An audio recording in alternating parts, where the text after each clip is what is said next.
नमस्ते, राधे राधे सभी प्यारे साथियों को। मैं आपका प्यारा साथी अखिलेश यादव, मैं आप सभी का इस प्यारे से प्लेटफॉर्म पर फिर से एक बार स्वागत करता हूं।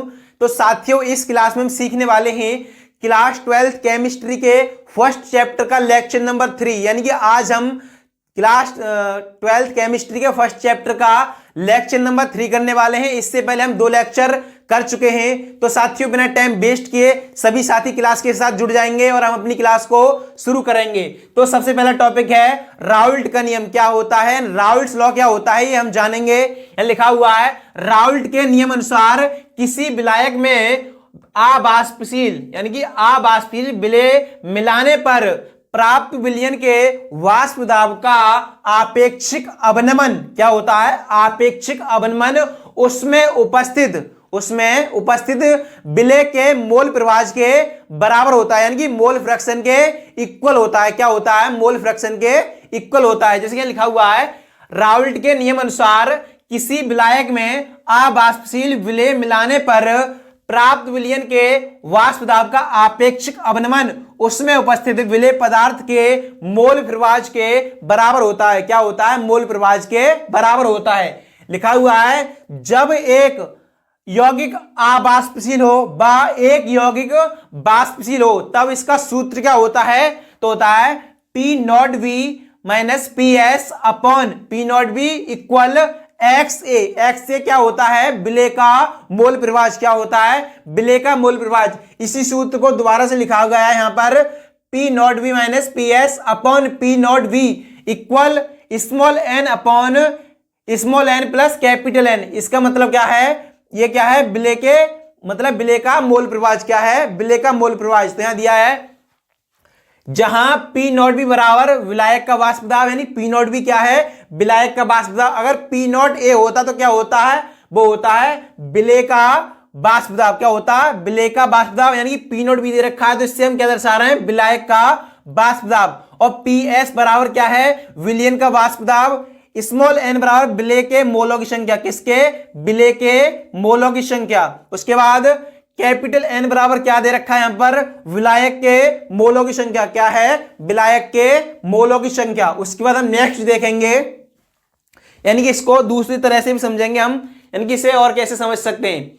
दे रखा है अर्थात किसी वाष्पशील पदार्थ के मिश्रण का कुल वाष्प दाब उसके अवयवों के आंशिक वाष्प दाब के योग के बराबर होता है। यानी कि जो राउल्ट का नियम है वो दूसरी तरह से बताया यहां पर किसी वाष्पशील पदार्थ के मिक्सचर का कुल वाष्प दाब उसके अवयवों क्या होता है? अवयवों घटकों के आंशिक वाष्प दाब के योग के बराबर होता है। क्या होता है? योग के बराबर होता है। जैसे दे रखा है यहां पर कुल वाष्प दाब P बराबर PA प्लस PB। कितना है? कुल वाष्प दाब बराबर PA प्लस PB। यानी कि यहां लिखा हुआ है वाष्पशील पदार्थ का आंशिक वाष्प दाब उसके मोल प्रवाह यानी मोल फ्रैक्शन का समानुपाती होता है। क्या होता है? समानुपाती होता है। दे रखा है यहां पर PA समानुपाती XA। XA क्या है यहां पर? विलेय का मोल प्रवाह। क्या है? विलेय का मोल प्रवाह। और PA का मतलब क्या है? विलेय का आंशिक वाष्प दाब। क्या है? आंशिक वाष्प दाब। जब दोनों यौगिक वाष्पशील हो तो क्या सूत्र होता है? P बराबर P0A XA plus P0V XB। क्या होता है? P बराबर P0A XA plus P0V XB। क्या सूत्र है? ये क्या है? ये राउल्ट के नियम का सूत्र है। जहां P0A बराबर है विलेय का आंशिक वाष्प दाब, P0V बराबर है विलायक का आंशिक वाष्प दाब, XA बराबर है विलेय का मोल प्रवाह। क्या है? विलेय का मोल फ्रैक्शन। XB बराबर है विलायक का मोल प्रवाह। क्या है? विलायक का मोल प्रवाह। उसके बाद हम नेक्स्ट देखेंगे। नेक्स्ट दे रखा है राउल्ट के नियम की सीमा, यानी राउल्ट के नियम की क्या क्या सीमाएं होती हैं वो हम पढ़ेंगे यहां पर। नंबर 1 है राउल्ट का नियम केवल क्या है? राउल्ट का नियम केवल तनु विलयनों पर लागू होता है। राउल्ट का नियम जो होता है केवल तनु विलयनों पर लागू होता है, यह सांद्र विलयनों पर लागू नहीं होता है। दूसरा दे रखा है यह नियम सांद्र विलयनों पर लागू नहीं होता है, यानी कि अभी मैंने बताया था आपको यह नियम केवल तनु विलयनी पर लागू होगा, अर्थात मतलब इसका मतलब कहने का है सांद्र विलयन पर यह लागू नहीं होता है। क्या होता है? सांद्र विलयन पर लागू नहीं होता है। तीसरा ने दे रखा है राउल्ट का नियम ऐसे विलेय पदार्थों के लिए प्रयुक्त नहीं होता है जो विलयन में वियोजित या संगुणित हो जाते हैं, वियोजित या संगुणित हो जाते हैं। चौथा दे रखा है राउल्ट का नियम केवल अवाष्पशील विलेय पदार्थों के विलयनों पर ही लागू होता है। यदि विलेय वाष्पशील होगा तो वह विलयन का वाष्पदाब बढ़ा देगा और वाष्पदाब के अवनमन में विचलन उत्पन्न हो जाएगा। क्या हो जाएगा? वाष्पदाब में क्या हो जाएगा? विचलन उत्पन्न हो जाएगा, वाष्पदाब के अवनमन में विचलन उत्पन्न हो जाएगा। उसके बाद नेक्स्ट हम देखेंगे, नेक्स्ट दे रखा है आदर्श विलयन। आदर्श विलयन क्या होता है? जैसे कि यहां पर आदर्श विलयन दे रखा है। आदर्श विलयन को समझने से पहले कुछ में आदर्श का मतलब समझा दे रहा हूं आपका, यानी कि संतान के द्वारा समझ लेते हैं, यानी कि किसी भी माता पिता की यानी किसी भी पेरेंट्स की जो संतान जो होती है उनके अनुसार काम करती हैं वो क्या कहलाती हैं? आदर्श संतानें। और जो उनके खिलाफ दूसरे मतलब यानी कि वो बोल रहे हैं कुछ, वो कर रही हैं कुछ, तो वो क्या कहलाएंगे? अनादर्श संतानें। क्या कहलाएंगी? अनादर्श संतानें। यानी कि मतलब क्या है इसका? इनके नियम का पालन नहीं कर रही है, यानी माता पिता के नियम का पालन नहीं कर रहे हैं, वो क्या कहलाएंगे? अनादर्श। और जो नियम का पालन कर रहे हैं यानी कि उनके आदर्शों पर काम कर रहे हैं वो कहलाएंगी आदर्श संतानें। तो इसी प्रकार हम समझेंगे यहां पर आदर्श विलयन क्या होता है। ऐसे विलयन जो सभी सांद्रताओं तथा प्रत्येक ताप दाब भौतिक अवस्थाएं यानी प्रत्येक भौतिक अवस्थाएं जैसे कि ताप दाब आदि पर राउल्ट के नियम का पालन करती हैं वह क्या कहलाते हैं? आदर्श विलयन कहलाते हैं। क्या कहलाते हैं? आइडियल सॉल्यूशन कहलाते हैं। आइडियल सॉल्यूशन कहलाते हैं। दे रखा है यहां पर ऐसे विलयन जो सभी सांद्रताओं, क्या? सभी सांद्रताओं तथा प्रत्येक भौतिक अवस्था जैसे ताप दाब टेम्परेचर और प्रेशर पर राउल्ट के नियम का पालन करते हैं आदर्श विलयन आइडियल सॉल्यूशन कहलाते हैं। कैसे? आइडियल सॉल्यूशन कहलाते हैं। कैसे सॉल्यूशन कहलाते हैं? आइडियल सॉल्यूशन कहलाते हैं।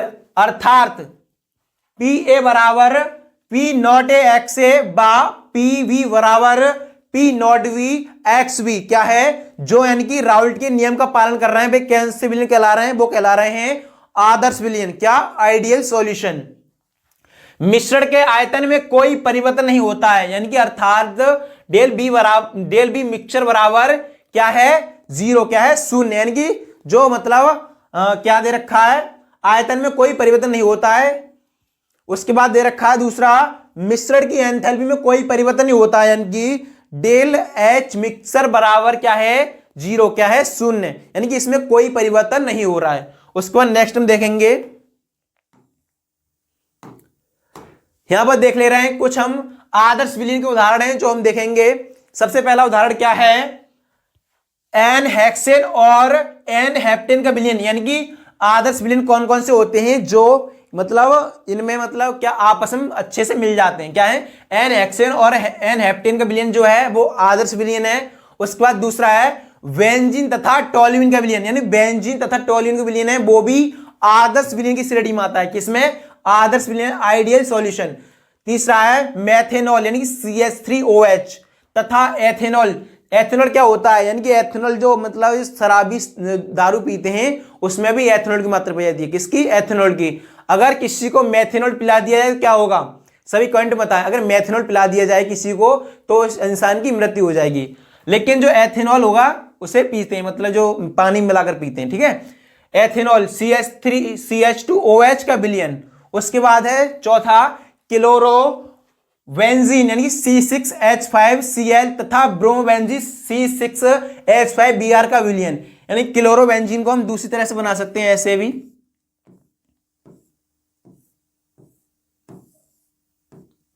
ये क्या है? क्लोरोबेंजीन। और ये क्या है? ब्रोमोबेंजीन। यहां बनाएंगे हम।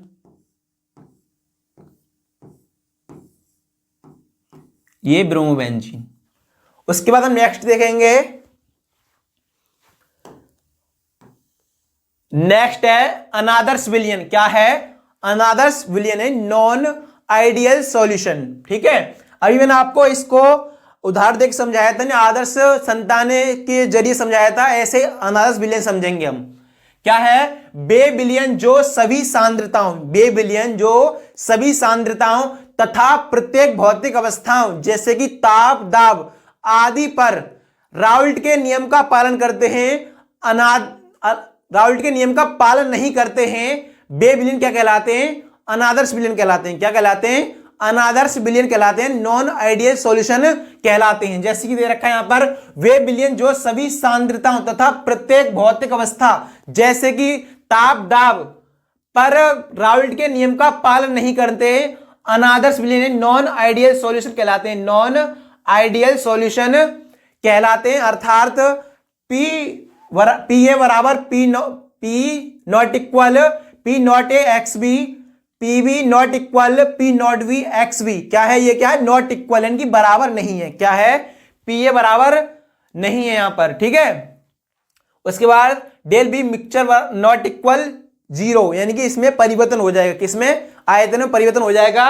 और इसमें del H N mixture not equal zero, क्या है? शून्य, यानी कि यहां पर इसमें भी आयतन और एंथैल्पी दोनों में परिवर्तन हो जाएगा। किसमें? इसमें परिवर्तन हो जाएगा, यानी ये राउल्ट के नियम का कुल मिलाकर पालन नहीं कर रहे हैं। क्या कर रहे हैं? राउल्ट के नियम का कुल मिलाकर पालन नहीं करते हैं, इस वजह से इनमें परिवर्तन हो जाता है। उसके बाद नेक्स्ट हम देखेंगे,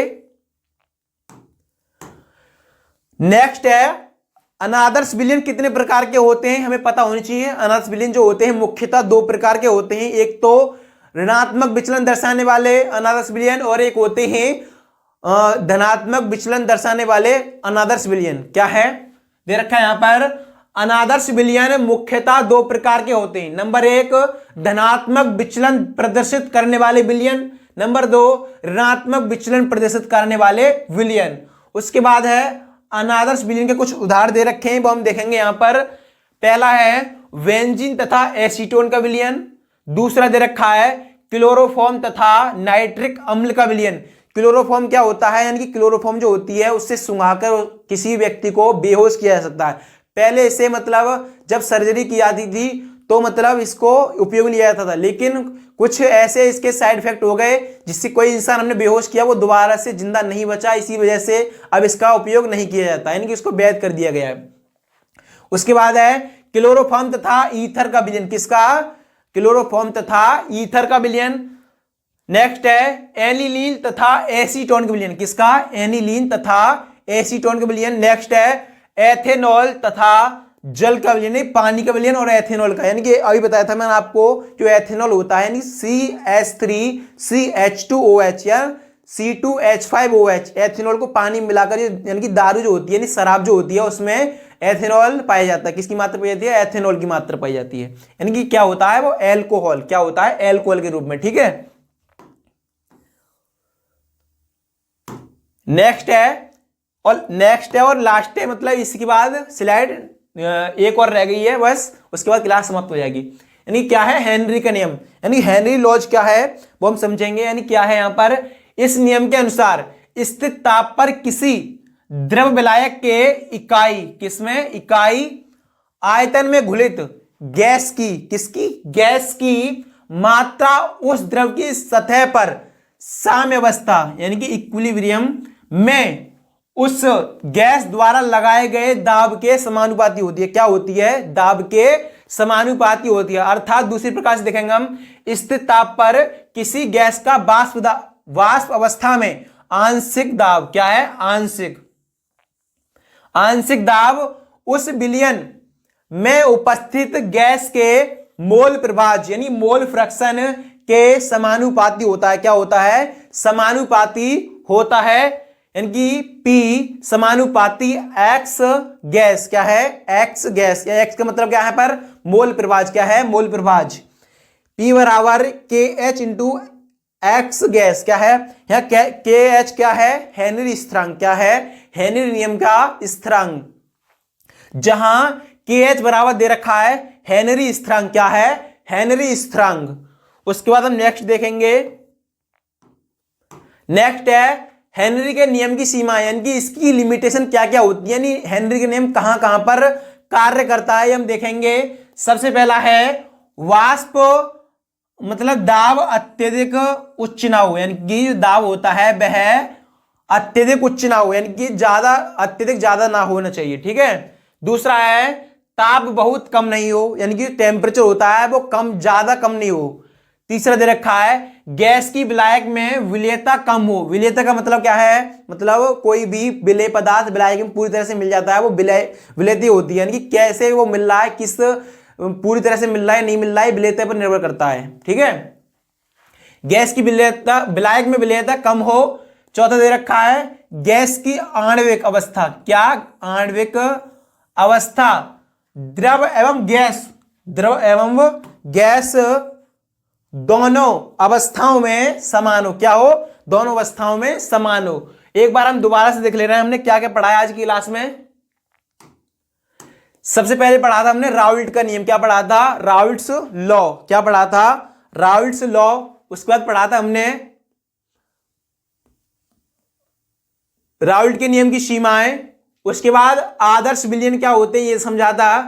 उसके बाद आदर्श विलयन कुछ उदाहरण देखे थे। उसके बाद अनादर्श विलयन समझे थे। उसके बाद अनादर्श विलयन दो प्रकार के होते हैं ये भी देखा था, अनादर्श विलयन के उदाहरण देखे थे।